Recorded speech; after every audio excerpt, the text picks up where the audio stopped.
Hey, how's it going, everyone? I want to talk to those of you out there who've not yet put your faith and your hope in Jesus. And my question to you is this: what's stopping you? Are there certain questions you need answered? Is there certain evidence you need to see? If so, are you genuinely seeking answers to those questions? Are you looking for evidence that could point you to Jesus? If not, why not? Now, I know it can be hard to wrap your mind around the existence of a God. And even as a Christian, I sometimes have my doubts. However, whenever those doubts start to creep in, there's always a few things I think about to help me put those doubts to rest. I think about things like the sun, the moon, the stars, oceans, mountains, because I cannot look at that type of beauty, that type of splendor, and believe that all of that came from nothing. I believe something had to have created it.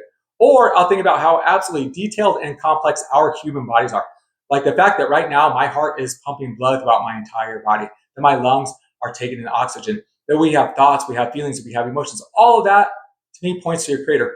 Not to mention the systems of our body need each other as well as our body parts to function correctly. So there's no way you could convince me that one body part evolved here and then how many years later another system evolved, another body part.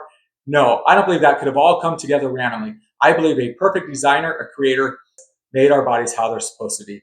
So now that I've convinced myself that there is a creator, why would I believe it's the God of the Bible? There are a number of reasons why. Let me share a few with you. This first one I recently heard from Erwin McManus, and it really resonated with me, and it's this: if there is an all-powerful, all-loving God, wouldn't it make sense that he would reach out to us? Well, guess what? The God of the Bible, he did that. Going all the way back to the Garden of Eden with Adam and Eve, he was in the garden with them. He was in a relationship with them. So then we see all throughout the Bible, all throughout history, and even today, the God of the Bible pursues a relationship with us. He is in communication with us.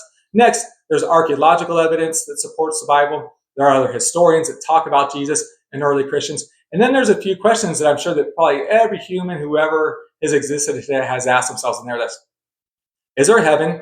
And if so, how do I get there? Well, the God of the Bible, he tells us there is a heaven. And then he tells us how to get there instead of just leaving us wondering, is it to be a good person? What's the criteria? No, he tells us the way we get there is by putting our faith in Jesus for the forgiveness of our sins.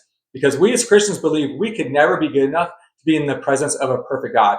It was only through Jesus' death on the cross for the forgiveness of our sins and through his righteousness that we are made right with God so we can be in his presence. So if you're somebody out there who's seeking to know if Jesus is who he says he is, I want to encourage you to do a few things. First, start praying. Ask Jesus to reveal himself to you. Next, I would start reading the Bible. Start with Matthew, Mark, Luke, and John. Those are called the Gospels. Those are the biographies of Jesus. So you can see how Jesus lived, how he led, how he loved, because unfortunately, we as Christians sometimes misrepresent him.